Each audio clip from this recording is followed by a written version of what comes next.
Hello and welcome. Let's talk Avengers Doomsday, a film that has me excited, then concerned, then doubtful, then excited again. I miss simple days. I have seen many conversations about this movie, and there are still some topics that I think need discussion. But before we begin, I would like to tell you my history of becoming a Marvel fan. Not Disney, not MCU, Marvel. It started in 2006 with the video game Marvel Ultimate Alliance. Before this game, I had no idea who the X Men were, Doctor Doom, the Fantastic Four, Deadpool, or the Avengers. I did see Eric Banner's Hulk prior, and the first of Tobey Maguire's Spider Man movies. Then after that, playing this game and growing up seeing all 38 playable characters get a movie or a show or an appearance in someone else's films, here we are 20 years later, and we have a movie that is the same premise. Avengers, Fantastic Four, and X Men fighting Doctor Doom to stop him from gaining ultimate power. This is arguably the movie I wanted to see since I was 5. And yet, to use an overused pun, it feels doomed. Let's start off with the reception of Phase 4 and 5. It seemed messy, and when they revealed Kang Dynasty, there wasn't much excitement. For me personally, Kang is just not the villain for the Avengers film to follow up Thanos. He was relatively unknown, time travel again after Days of Future Past and Endgame is a little redundant. And it leads to messy plot lines, and he was beaten by Ant-Man and Wasp. I'm sorry, losing to the heroes who shrink and control ants doesn't make him scary to the general audience, let alone the entire Avengers roster. Or hell, the entire Marvel multiverse. So a pivot to Doom made the most sense. There was a buzz with that change, and fun fact, Doctor Doom predates Darth Vader. He has a fan base, and the excitement comes from the fact that people know him, either through comics, cartoons, games such as Marvel Rivals, which is huge at the moment, and previous Fantastic Four movies. But in truth, those movies were poor portrayals, and despite the messy nature of the multiverse saga, there is no denying Marvel's handling of legacy characters, or characters who have been reinvented, have been done well. Hugh Jackman still has it as Wolverine, Willem Dafoe is still terrifying as Goblin, Wesley Snipes still awesome as Blade. The new Fantastic Four film has been well received, and that also includes the new Galactus, from the weird decision to have him be a cloud monster in the last iteration. So I was on board for this. Then the casting of Doom occurred. Now, I do not doubt RDJ's ability to play Doom. In hindsight, he's a solid pick for the role. He was almost Doctor Doom in the Tim Story Fantastic Four films.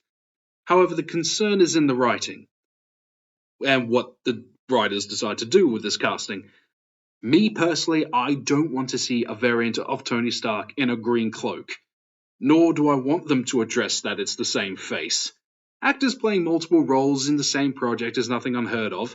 In Lego Marvel, for example, Nolan North plays Cyclops, Deadpool, and Green Goblin. Steve Bloom is both Venom and Wolverine in Marvel Rivals, and so on.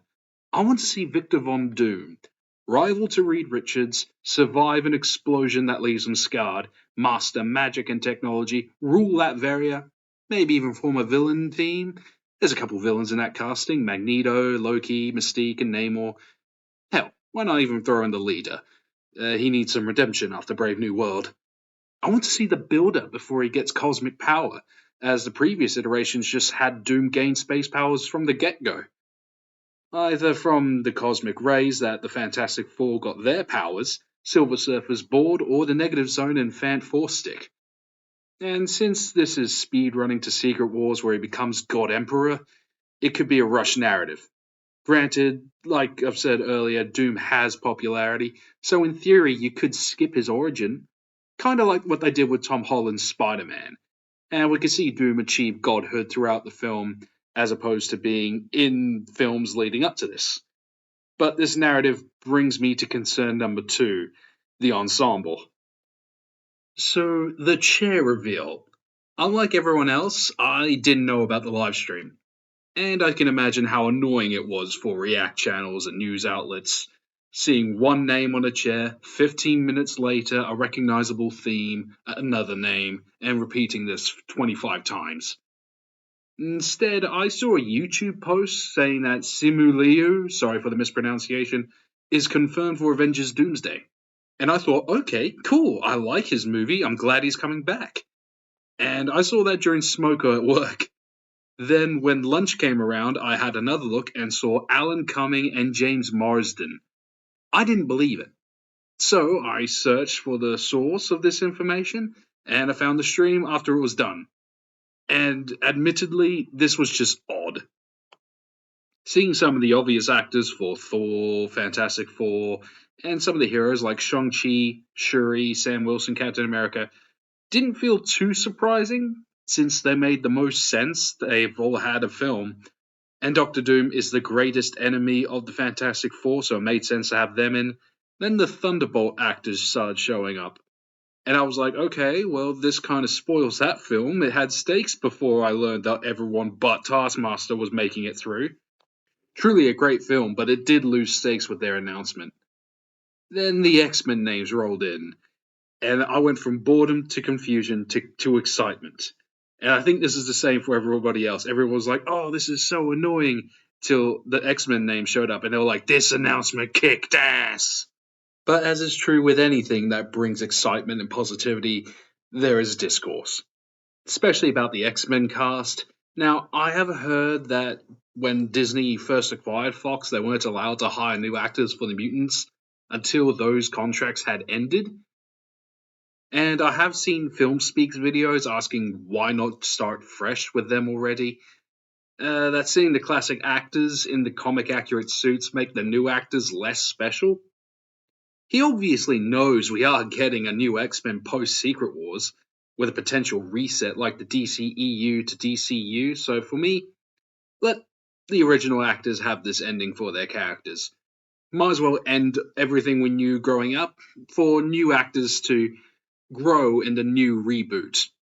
Besides, when I was younger, I was watching fan edits of trailers where it looks like Cyclops is fighting Captain America, or Wolverine charges at Hulk, and it's with those actors. So, one last hurrah, I'm on board. And some performances have been elevated with this saga. Andrew Garfield's Spider Man and Jamie Foxx's Electro are the first examples that come to mind. So I don't doubt that James Marsden will get the same treatment for his Cyclops, and Channing Tatum could be elevated from his more goofy take on Gambit. Next, the production stories. Filming without a complete script, actors acting on a green screen with no one, and a fight breaking out between two of the actors? All of this was making me doubt the end product in terms of providing a good story. If Nightcrawler does meet Mr. Fantastic, but the actors are not in the same room, it affects rewatchability. For example, I can't rewatch the Illuminati massacre scene because it was clear by how low the energy was between John Krasinski and Elizabeth Olsen because they were never in the same room. They never met and weren't talking to each other, feeling very awkward, and I was worried that this might also happen in Doomsday. Not to mention that when they wrapped on Doomsday, they pretty much immediately said that reshoots are expected and they're filming those now, which, okay, I don't think they needed to announce that they're doing re edits and rewrites to an already incomplete script. Finally, the trailers. Adding in Chris Evans, it's a mix of wanting Sam to get his chance to be a leader and the feeling I have for the X-Men actors. One last hurrah. But if done well, it could be a good moment between friends, of Steve being proud of Sam. One last lesson, maybe? But they also add in that he's a dad now, and it's adding in another plot line, and that he's in a different timeline, and so on. Next, Thor. I'll be honest, I hated Ragnarok. As a Hulk fan, and Hulk being one of my favorite characters, seeing his most iconic story, Planet Hulk, be given to Thor, who is now kind of a bumbling idiot, was just not a good first impression for the new take on Thor. He was good in Infinity War, and I liked him in Endgame. Then came Love and Thunder, and I hated Love and Thunder. For the same reasons, Thor being a bumbling idiot, but also being a fan of Gore the God Butcher, and yeah. I think YTD should probably just stay away from some of my favorite comic books. Like, please. If I find out he's all World War Hulk, I'll be livid. But Thor in a real forest, not a soundstage, with a Shakespearean demeanor, praying to survive one last battle to raise his daughter in peace, finally letting the character grow. This was a good sign, and it's a good sign that they know how to make the character work. And for the love of God, take him seriously.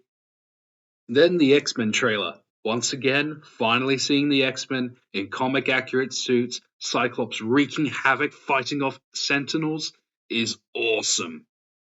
Albeit it does add another faction into an already packed film. But the Sentinels could work as war machines under Doom, serving the same function as Trolls and Sauron's army for comparison.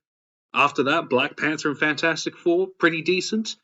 Finally seeing a crossover, reminding us that all these teams are in this one movie, along with many names that haven't been announced yet. Many rumors of who else is in this movie. I won't mention them here unless they appear in the trailer. In summary, Sean Chandler said it best. A lot is riding on this film. To conclude a saga, be the first step to Secret Wars, build an Avengers team, bring in the X-Men, the Thunderbolts / New Avengers, the Fantastic Four, and introduce Doctor Doom, as well as carry over plot lines such as incursions from Multiverse of Madness, anchor beings from Deadpool and Wolverine, all in one movie that was being made without a complete script first. Not sure if it has been confirmed, but the runtime is speculated to be 3 hours. Not to mention the budget is also speculated to be over $1 billion. And in order for films to be a success, it's argued to be double the budget. So this needs to be a $2 billion film in order to get its money back. And the release date of December 18th, and the nostalgia alone will flood theaters in the first week of release. Me personally, I don't want to spend $25 on a ticket alone for over 3 hours in one room with hundreds of other people with families, some of which will be having their phones out and being noisy, and it's not appealing to me. Obviously, I will watch this movie at some point. But will it be in a theater? Probably, but not in the first week. And if it's still in theaters, it will be after Christmas, given the release date. Age, circumstance, and doubt has made me focus on the puppeteer behind the puppet show.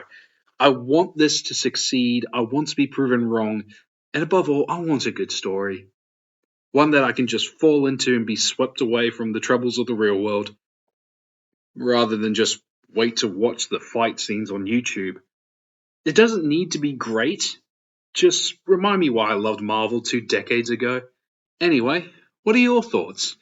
Are you the same as me? Just concerned, excited, doubtful? Is it weird that I'm more looking forward to Lanterns than I am Avengers Doomsday?